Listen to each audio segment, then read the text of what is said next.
National health machine సంబంధించి ఆరోగ్యానికి సంబంధించినటువంటి సంస్థ భారీ ఎత్తున ఆందోళన చేస్తా ఉన్నది. ఏదైతే ధర్నా చౌక్ వేదికగా ఇక్కడ ఒకసారి చూడొచ్చు, దానికి సంబంధించిన ఉద్యోగులందరూ కూడా భారీ ఎత్తున వచ్చి ఇక్కడ ధర్నా చేస్తున్నటువంటి నేపథ్యం కనిపిస్తా ఉన్నది. సో తక్షణమే మా డిమాండ్స్ అన్నిటిని కూడా అమలు చేయాలి అనే దాన్ని కూడా వారందరూ కూడా ప్రభుత్వాలకి డిమాండ్ వినిపిస్తున్నటువంటి పరిస్థితి కూడా మనకి స్పష్టంగా కనిపిస్తూ ఉన్నది. సో చాలా వరకు కూడా ధర్నా చౌక్లో భారీ ఎత్తున వచ్చి చేరుకున్నారు ఉద్యోగులంతా కూడా. మా డిమాండ్స్ రాష్ట్ర ప్రభుత్వాలు అమలు చేయాలనే దాని మీద కూడా సో మాట్లాడుతున్నాం. ఒకసారి కొంతమంది ఉద్యోగులు ఉన్నారు, మనం మాట్లాడించేటువంటి ప్రయత్నం చేద్దాం. అన్న ఏంటి, ఎక్కడి నుంచి వచ్చారు, సమస్య గురించి ఏం చెప్తారు?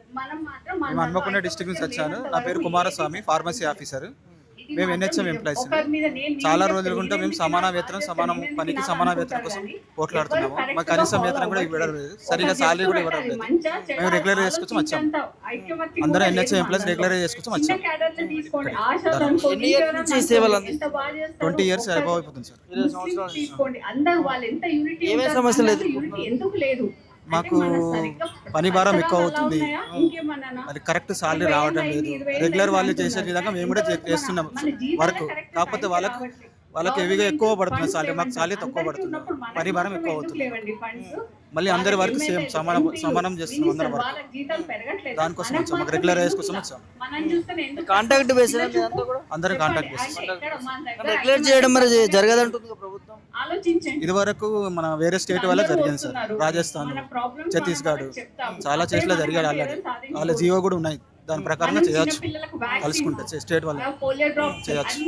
పని విధానం ఎట్లా ఉంటుంది, బటన్ అవుతుంది అంటున్నారు, ఎన్ని గంటలు పని చేస్తూ ఉంటారు, మరి చేసే వర్క్ అంటే మాకు ఫార్మసీ ఆఫీసర్ మాకు చాలా వర్క్ అంటే మీకు ఈ హౌసెస్ చేస్తాము, షాక్ ఇండియన్ పెట్టుకుంటాము, రిసీవ్ చేసుకుంటాము, మళ్ళీ పేషెంట్లకు ఇస్తాము.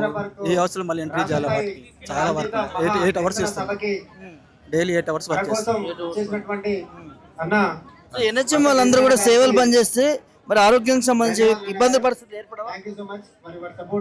సేవలు బంద్ చేసి ఏర్పడతాయి, ఇబ్బందులు పడతాయి, చాలా ఇబ్బందులు పేషెంట్. ఎందుకంటే మొత్తం ఆన్లైన్ వర్క్ మొత్తం చేసి మేము కాంటాక్ట్ వాళ్ళని ఎన్హెచ్ఎం ఆన్లైన్ వర్క్ ఆఫ్ చేస్తే ఏ పేషెంట్ డీసీలు, ఆ పేషెంట్కి ఏమైంది, ఆ పేషెంట్ హెల్త్ ఇష్యూస్ అన్ని ఏం అర్థం కావాలి, మొత్తం మేమే చేసేది. ప్రభుత్వం దానికోసం వచ్చాం, రెగ్యులైజేషన్ కోసం అడగడానికి వచ్చాం. అడిగే ప్రయత్నం చేసారు అధికారులను? చాలా అడిగాం సార్, అందరు ఎమ్మెల్యేస్ వాళ్ళని కలిసాం, మంత్రి వాళ్ళని కలిసాం, అందరికి మా జిల్లాలో కోఆర్డినేటర్ అందరు కలిసాం, మంత్రి వాళ్ళని, స్టేట్ వాళ్ళని, ఎంపీ వాళ్ళని కూడా కలిసాం. ఆల్రెడీ ఇచ్చేసాం, రిప్రజెంటేషన్ కూడా ఇచ్చేసాం. వాళ్ళు చేస్తామని ఉంటున్నారు, ఇదివరకు ఏం స్పందన లేదు. దానికోసం అందరం వచ్చాం ఇక్కడికి. చాలా మంది ఉన్నారు మేడం, మీరు ఎక్కడ నుంచి?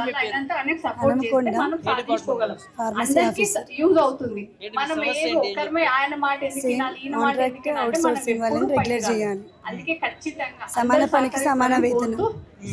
ఎవ్రీ మంత్ ఫస్ట్ కి వచ్చేది శాలరీ, ఇష్టం వచ్చినట్టు వస్తుంది. 1 month అయినా కూడా రావట్లేదు. అప్పుడు అందరిది ఒకటే మాటగా నడుద్దాం, అందరిది ఒకటే బాటగా నడుద్దాం. మన హక్కుల్ని మనం సాధించుకుందాం. మన పిలుపు గవర్నమెంట్ వైపు వినిపిద్దాం. కొంతమందికి 15th కి పడుతుంది, కొంతమందికి 10th కి పడుతుంది. కరెక్ట్ టైం జై ఎన్హెచ్ఎం. మీ సేవలు ఎందుకు గుర్తిస్తలేమో ప్రభుత్వం, ఏం చెప్తారు? గుర్తించాలంటారా? గుర్తించాలి. ఇది ఓవరాల్గా మేము ఎంతో కష్టపడుతూ ఉంటాం, పని భారం కూడా ఉన్నప్పటికీ కూడా సో చాలా కష్టపడి పనిచేస్తూ ఉంటాం. మా సేవలని ప్రభుత్వాలు గుర్తించట్లేదు, రెగ్యులరైజ్ చేయట్లేదు అనే దాన్ని కూడా వారందరూ కూడా డిమాండ్స్ వ్యక్తం చేస్తున్నటువంటి పరిస్థితులు కూడా కనిపిస్తూ ఉన్నాయి. ఒకసారి మరి కొంతమంది ఉన్నారు, మాట్లాడించే ప్రయత్నం చేద్దాం. మేడం మీ పేరు, ఎక్కడి నుంచి? నేను వరంగల్ డిస్టిక్ అండి, ఏఎన్ఎం కాసిముగ్గ నుండి మాట్లాడుతున్నా. మాకు కావాల్సిన డిమాండ్స్ ఏంటిదంటే, మేము ఇప్పుడు ఇన్ని సంవత్సరాల నుండి వర్క్ చేస్తున్నామండి. ఒక సాఫ్ట్వేర్ జాబ్కి వాళ్ళకి వర్క్ లేని వాళ్ళు అంతా చేయనంత వర్కులు మేము చేస్తున్నాం. సాఫ్ట్వేర్ కూడా ఉండదు, అన్ని యాప్లు వచ్చినాయి. 38 యాప్లలో మేము వర్క్ చేస్తూ ఉన్నామండి. మా ఇప్పుడు ఎన్ని సంవత్సరాల నుండి చేసినా, 20 సంవత్సరాల నుండి చేసినా కూడా మా ఈ వైద్య సేవల్లో మార్పు రావడం లేదు. మేము సేవలు అందిస్తున్నాము, ప్రభుత్వానికి, ప్రజలకి అందిస్తున్నాం. కానీ మేము ఆరోగ్యంగా ఉంటేనే కదా వేరే వాళ్ళకి మేము సేవలు అందించేది. మా ఆరోగ్యమే బాగాలేక ఇది. ఎందుకంటే ఇప్పుడు ప్రభుత్వాలు మారుతున్నాయి, ఎమ్మెల్యేలు మారుతున్నారు, ముఖ్యమంత్రులు మారుతున్నారు, కానీ మా బతుకులు మాత్రం మారట్లేదండి. మాకు కావాల్సింది రెగ్యులరేషన్. దయచేసి మాకు రెగ్యులరేషన్ కావాలి. అంటే ప్రభుత్వం మరి సానుకూలంగా ఉన్నదా? ఇంత ధర్నా చేస్తా ఉన్నారు, మా పనిని గుర్తించాలండి, మా పనిని గుర్తించాలి, మేము చేసే సేవలకి గుర్తించాలి, మాకు రెగ్యులరేషన్ కావాలి.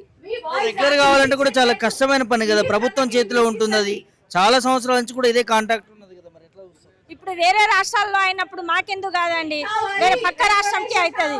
రెగ్యులర్ అయినప్పుడు ఈ రాష్ట్రం కూడా కావాలి కదా, ఈ రాష్ట్రం కూడా రెగ్యులరేషన్ కావాలి. వాళ్ళకి ఒక న్యాయం, మాకు ఒక న్యాయమా? వాళ్ళు చేసే వర్క్లే మేము చేస్తున్నాం కదా. ప్రభుత్వంలో అంటే అన్ని నోటిఫికేషన్ అని ఎదుర్కొని ఎగ్జామ్స్ రాసి అదంతా ప్రాసెస్ ఉంటుంది కదా. ఇప్పుడు 3 సంవత్సరాలు అయిందండి, 3 సంవత్సరాల నుండి మేము ఎగ్జామ్ రాసి 3 సంవత్సరాలు అవుతుంది. ఇప్పుడు వరకు ఇంకా ఏం మెరిట్ లిస్ట్ పెట్టలే, ఏం పెట్టలే. చూసి మా కళ్ళే అసలు మాకు ఏ కళ్ళు కనపడకుండా గుడ్డలు అయిపోతున్నాం. ఎందుకంటే యాప్లలో వర్కులు చేయలేక అసలు మేము పని భారం, చాలా వర్కులు ఎక్కువ అవుతుంది. పని భారం తగ్గియాలి, మాకు దయచేసి పని భారం తగ్గియాలి, ఈ యాప్లు తీసేయాలి. ఈ యాప్లు ఆన్లైన్ వర్కులు చేయడానికే సరిపోతుంది. ఇంకా ప్రజలకి సేవలు ఎట్లా చేస్తాం మేము? ఇప్పుడు 20 మంది ఎగ్జాంపుల్ 20 మందిని వర్క్ మేము పోయి వాళ్ళకి బీపీ షుగర్లు వాళ్ళకి ట్రీట్మెంట్ చేయాలంటే పోయి చేస్తాము. ఈ ఆన్లైన్ ఎక్కడ చేస్తాము? వాళ్ళకి సేవలు అందించడం తక్కువ అవుతుంది, ఆన్లైన్ వర్కులు ఎక్కువ అవుతుంది. ఈ ఆన్లైన్ వర్కులు తీసేస్తే మేము ప్రజలకి మంచి సేవలు అందిస్తామండి, విజ్ఞప్తి చేస్తున్నాం. మీరు కాకపోతే ఇంకొక వేరే వాళ్ళని కూడా తీసుకుంటాం అనేది కూడా ప్రభుత్వం భావిస్తున్నట్టుగా తెలుస్తుంది. కాంట్రాక్ట్ సంబంధించి కొన్ని సంస్థలను కూడా తీసుకునే ప్రయత్నం చేస్తుంది. చాలా వరకు రోడ్ల మీదకి వచ్చిన వారి మీద యాక్షన్ తీసుకుంటాం. పక్క రాష్ట్రం అయినప్పుడు మాకు ఎందుకు తీసేస్తారండి? పక్క రాష్ట్రం చేస్తారు కదా, చేసిండ్రు కదా రెగ్యులరైజేషన్. మా ఈ రాష్ట్రం కూడా చేయాలి. మేము కోవిడ్ టైంలో ఎంతో కష్టపడినాం. మేము కోవిడ్ టైంలో ఆ పనిని కూడా గుర్తించాలి ప్రభుత్వం మాకు, దయచేసి సార్. మేడం మీ పేరు ఎక్కడి నుంచి? నా పేరు స్కైలబ్రాణి అండి. మేము పెద్దపల్లి జిల్లా నుండి వచ్చినాము. ఏ డిపార్ట్మెంట్? ఏఎన్ఎంగా వర్క్ చేస్తున్నాం, సెకండ్ ఏఎన్ఎంగా. 18 సంవత్సరాల నుండి మేము ఏఎన్ఎంగా వర్క్ చేస్తున్నాము. మాకు సమాన పనికి సమాన వేతనం లేదు. అదేవిధంగా ఏఎన్ఎంగా మమ్మల్ని తీసుకొని గ్రామ స్థాయిలో వర్క్ చేయాల్సిన మేము ఒక డాటా ఎంట్రీ ఆపరేటర్లుగా మారిపోయినాము. సేవను గుర్తించి మమ్మల్ని ఇప్పటికైనా రెగ్యులైజ్ చేయాలనేదే మా డిమాండ్. ప్రభుత్వాల మీద ప్రభుత్వాలు మారుతున్నాయి కానీ మా బతుకులు అయితే మారడం లేదు. దయచేసి ఇక్కడికైనా ప్రభుత్వం గుర్తించి మమ్మల్ని రెగ్యులైజ్ చేయాలనేదే మా డిమాండ్. దాని ద్వారా మీకు వచ్చే బెనిఫిట్స్ ఏముంటాయి? అసలు రెగ్యులైజ్ చేయాలని మేము డిమాండ్ చేస్తాం. రెగ్యులైజ్ చేయాలి అనే డిమాండ్ ఎందుకు చేస్తున్నామంటే మేమేం ఒట్టిగా అడగట్లేదండి. 18 సంవత్సరాల నుండి మేము ఈ యొక్క ఎన్హెచ్ఎంగా ఏఎన్ఎంగా వర్క్ చేస్తున్నప్పుడు మమ్మల్ని ఎందుకు రెగ్యులైజ్ చెయ్యరు? ఇతర ఏఎన్ఎంతో సమానంగా పని చేస్తున్నాము. పనిలో ఎలాంటి తేడా లేనప్పుడు శాలరీలో ఎందుకు తేడా ఉండాలి? మమ్మల్ని తేడాగా వేరేలాగా సెకండ్ ఏఎన్ఎంగా వాళ్ళను రెగ్యులర్ ఎంప్లాయీస్గా ఎందుకు చూడాలి? అందుకే మా డిమాండ్ ఏంటంటే రెగ్యులరైజ్ అనేది మా డిమాండ్. వాళ్ళందరూ కూడా ప్రభుత్వం రిక్రూట్మెంట్ చేసి వచ్చిన వాళ్ళు కదా, మీరంతా కాంట్రాక్ట్ ఉద్యోగులు కదా, సో ఇద్దరికి డిఫరెన్స్ ఉంది అనేది. అవును, మేము కూడా ఎగ్జామ్ రాసి ఇతర శాఖల వాళ్ళు మెరిట్ లిస్ట్ ప్రకారం మమ్మల్ని తీసుకున్నారు. ఓకే, తీసుకున్నప్పుడు ఇది రాను ఇది ఇయర్ని పెంచుకుంటూ పోతున్నప్పుడు 5 ఇయర్స్ కనీసం కాంట్రాక్ట్ వ్యవస్థలో చేస్తున్నప్పుడు ప్రభుత్వం గుర్తించకుండా రెగ్యులరైజ్ చేయకుండా అదేవిధంగా రెగ్యులర్ ఎంప్లాయీస్తో ఈక్వల్గా వర్క్ చేయించుకుంటున్నప్పుడు వాళ్ళకు ఓన్లీ మనం సపోర్టివ్ ఏఎన్ఎంగా మమ్మల్ని తీసుకున్నారండి. రెగ్యులర్ ఎంప్లాయీస్కి సపోర్టివ్ ఏఎన్ఎంగా తీసుకున్నప్పుడు అట్లనే తీసుకోవాలి కదా. కాకపోతే ఇప్పుడు మమ్మల్ని డివైడ్ చేసేసి మా పని మాకు అప్పచెప్పిండ్రు, వాళ్ళ వరకు వాళ్ళు చేస్తున్నప్పుడు మేము కూడా అడగడంలో తప్పు లేదు కదా. రెగ్యులర్ కావాలని ప్రభుత్వము మమ్మల్ని తీసుకున్నప్పుడు ఒక సపోర్టివ్గా ఏఎన్ఎంగా తీసుకున్నారు. ఇప్పుడు మా పని మాకు అప్పచెప్పిండ్రు. డాటా ఎంట్రీలో కానీ విలేజ్లో ఏ విలేజ్ హ్యాండ్ ఓవర్ చేయాలో ఆ విలేజెస్ని మాకు కూడా సపరేట్ చేసేసి మా పని మా రిపోర్ట్స్ మావి అన్ని సపరేట్ ఉన్నాయి. వాళ్ళవి కూడా రెగ్యులర్ ఎంప్లాయీస్ కూడా సమానంగా ఉన్నాయి. అందుకొరకే మాకు కూడా రెగ్యులర్ కావాలని మా డిమాండ్ అండి. ఆన్లైన్ పని భారం కూడా తగ్గించాలంటా ఉన్నారు, దానివల్ల పని భారం పెరుగుతుంది అంటున్నారు. ఏ విధంగా? అవును, ఆన్లైన్ వల్ల చాలా పనిభారం పెరుగుతున్నది. మేము విలేజ్లో సేవలు అందించాలనంటే అందించలేకపోతున్నాము, తగ్గిపోతూ ఉన్నాయి. మేము విలేజ్కి వెళ్ళి ఒక్కొక్క హౌస్ విజిట్ చేసి వాళ్ళ ఉన్న ప్రాబ్లమ్స్ మేము తీసుకొని వాళ్ళకి కావాల్సిన సేవలు మేము అందించేవారం. కానీ ఇప్పుడు మాకు ఆన్లైన్ వర్క్ వల్ల మేము వాళ్ళకు సేవలు తక్కువగా అందించడం జరుగుతున్నది. మాతా శిశు సంరక్షణ అనేది మేము చాలా తక్కువగా చేయడం జరుగుతుంది. అదేవిధంగా ఎన్సిడి స్క్రీనింగ్ కానీ ఇంకా ఇతర వర్కులు కూడా మేము చాలా తక్కువ అయిపోతున్నాయి, ఆన్లైన్ పని ఎక్కువ అయిపోతుంది. డేటా ఎంట్రీ ఆపరేటర్లు అంటే ఎక్కడ ఉండాలండి? ఆఫీస్లో ఉండాలి. మేము విలేజ్లో వండుకుంటూ డేటా ఎంట్రీ ఎట్లా చేస్తాము? మాకు మళ్ళీ అదేవిధంగా మొబైల్ కూడా మా సొంతమే వాడుకుంటున్నాము. దానికి ఎలాంటి డాటా కానీ ఏది కానీ మాకు ఇప్పటి వరకు ఇవ్వలేదు. డాటా కూడా మా సొంత ఖర్చులతో మేము భరించుకుంటున్నామండి. డాటా తీసుకోవాలి, తర్వాత విలేజ్లలో మేము వెళ్ళి సేవ చేయాలి. ప్రభుత్వం ఇంత కూడా గుర్తించకుండా మమ్మల్ని వెట్టి చాకరీ చేయించుకుంటూ ఇవన్నీ పనులు చేస్తున్నప్పుడు రెగ్యులర్ అనేది మా డిమాండ్.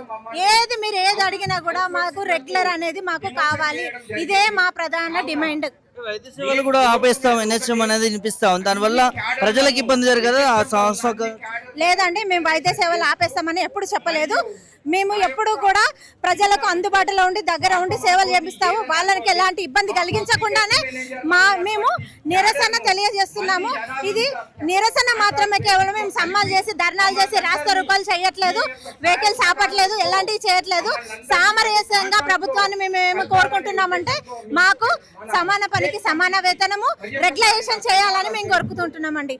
ఎలాంటి ఇబ్బందులు జరిగించము, ప్రజలకు వైద్యంలో ఎలాంటి ఇబ్బందులు ఆటంకం కలిగించకుండా మా పని మేము చేస్తూ మేము నిరసన తెలియజేస్తున్నామండి ప్రభుత్వానికి. నా పేరు రాజేశ్వర్ అండి, పెద్దపల్లి జిల్లా నుండి వచ్చిన సెకండ్ ఏఎన్ఎం నండి. మేము 18 సంవత్సరాల నుంచి వెట్టి చాకరీ చేస్తున్నామండి.